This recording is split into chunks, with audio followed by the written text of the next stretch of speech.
afternoon and welcome to our British Water Thought Leadership Series Talking on Water. My name is Mark Fletcher, I'm the current Chair of British Water. I have with me today Heidi Mottram, Chief Executive of Northumbrian Water, who's kindly agreed to an interview which we're recording to share across the water sector. Good morning, Heidi. Good morning, Mark. It's good to be with you. In terms of the outline for our interview, I'm going to ask a few questions and Heidi can then share her thoughts. And we might have some follow-up for clarification. I hope you're all suitably relaxed so we can make a start. So first of all, Northumbrian Water has regained its top spot in the British Water 2024 Annual Water Company Performance Survey. And your company continues to rank highly on how it engages with the supply chain on innovation and procurement. Can you share what Northumbrian Water might be doing to innovate on sustainable practices and emerging technologies? Okay, well, first of all, can I say how delighted we are to get our top spot back? It's something we take very seriously and we look out for with much interest every year. So I want to say a huge thank you to all the members of British Water for giving us that vote of confidence, so to speak. We know how seriously you also take the feedback that you give us, and we do listen to it. So we're really, really pleased to be back there. But I guess when we think about procurement, and it's no different in many respects to how we're trying to operate our company, okay? So we have high aspirations in terms of performance. We have a vision to be the national leader in sustainable water and wastewater services, and we take that really seriously. So we're aiming at a very high bar, not only just in the water sector, but also we're also looking for people who want to be leaders, the very best in their particular specialism. We're wanting to work with people who strive for the very, very highest standards. So I think that's the first thing I would say. But secondly, what you do, which you might describe as that, is one thing, and how you do it is another.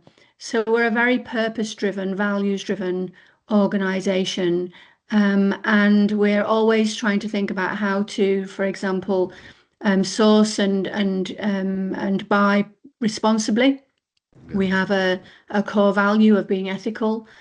So these are things that we hold dear to our heart and we embed into our processes and systems and have for forever and continue to refine. So we've had a responsible procurement strategy for many years, and anybody who works with us will know about that. And we're looking really to make the widest possible impact on society. A good example of that, for example, would be that we target ourselves to spend 60p in every pound in the regions that we serve, because we recognise that we're an anchor institution, and when we do that, then we are supporting the local supply chains, as well as, of course, working with wider businesses. We can't do that totally in our regions because of the specialisms that we need, but it is important to us as an anchor institution in the Northeast and in Essex and Suffolk. So I think that's why the sort of responsibility that you asked us about comes through, because it's built into absolutely everything. And then I think you also asked us about technology, and we might want to explore this a bit further, but that's probably where our drive towards innovation comes in, and that's another very important element to the way we're operating, and we're pushing forward and working in partnership in a myriad of different ways on innovation. And of course, innovation isn't just technology, but it quite often is technology, and that's key as well with our supply chain. Well, with the and its highly successful innovation festival in mind, which British Water proactively supports, we've been an exhibitor at the event for the past 3 years, so we're very pleased. How do you see your role in encouraging greater collaboration across water companies to accelerate sector-wide progress? Okay, well, let's maybe start with the Innovation Festival, because I think that has now become, well, probably globally famous. I was in a conference earlier this year in Singapore, and delighted to find that pretty much everybody around the world knows about the Innovation Festival. And, when we started that, it was always meant to be about open innovation and collaboration. So we want people to bring their best selves and their best ideas, and they can take away whatever they want. We think that's the right approach. And it started in 2017, as you know, because you've been great partners of us, as you say, all the way through. And it's just grown and grown and grown. So if you look at July festival this year, 21 water companies from around the world, every UK water company participates. Now, something like 650 different organisations participating, 3,000 attendees, 33 countries. That's a remarkable set of statistics. And obviously we're delighted. And I think something that was originally, I mean, I wouldn't say it was ever just about Northumbrian Water, because it was always open innovation, but it's now become a water sector event, and both in the UK and globally. And I'm delighted about that. And people have recognised the value of collaboration, because, as you know, what it's all about is people coming together.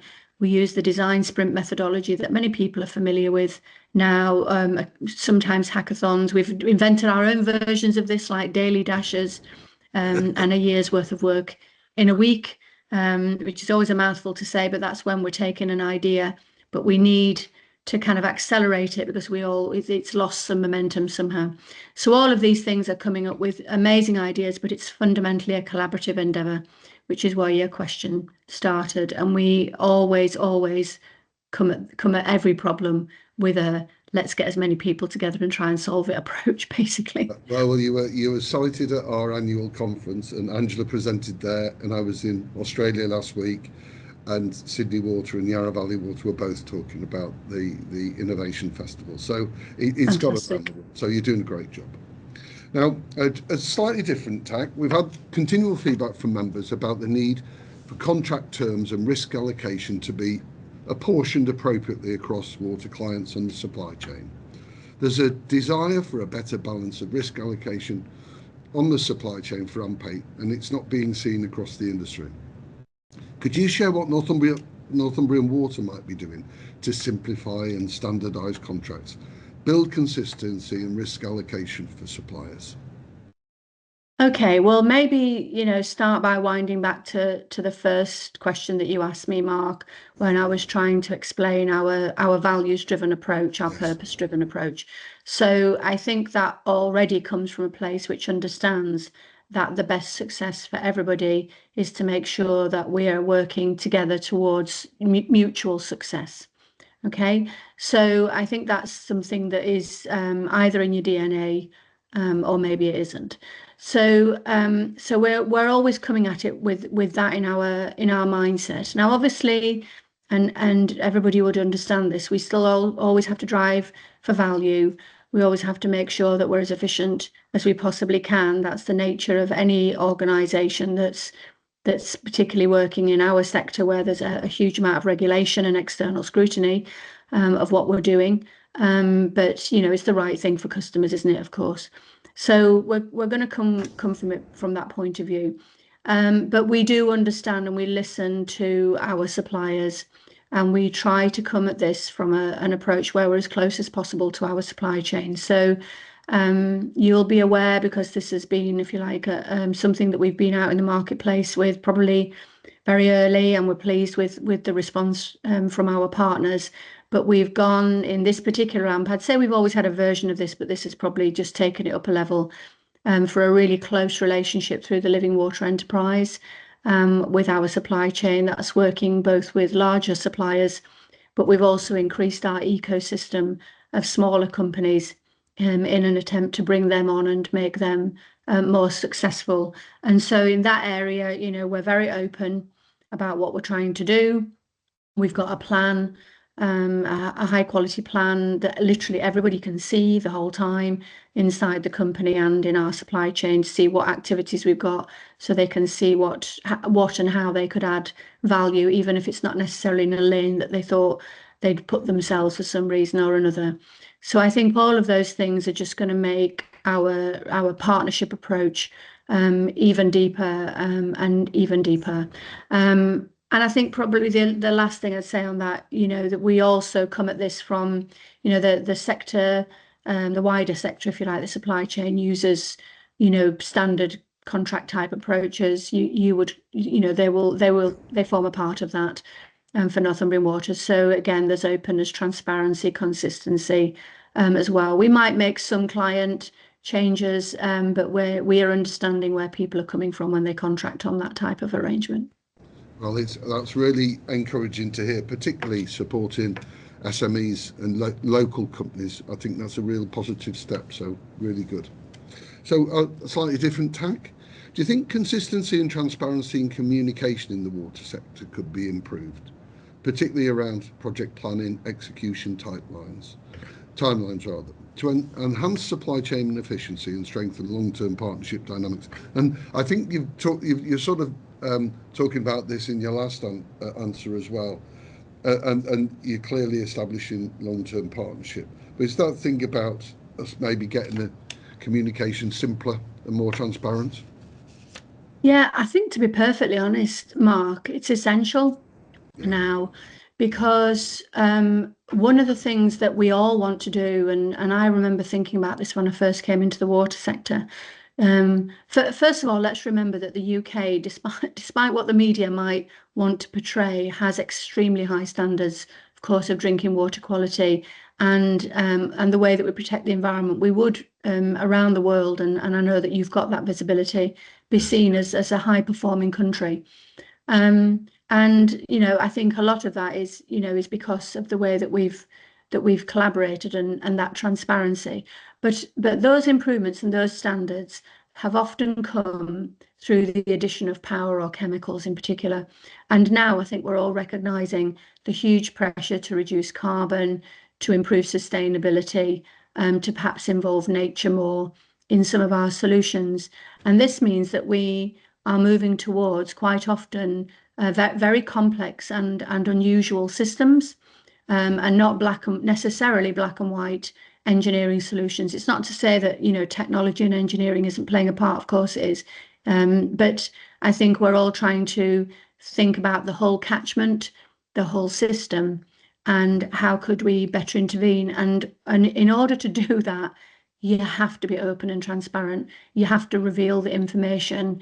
You have to allow people to play and experiment to a degree.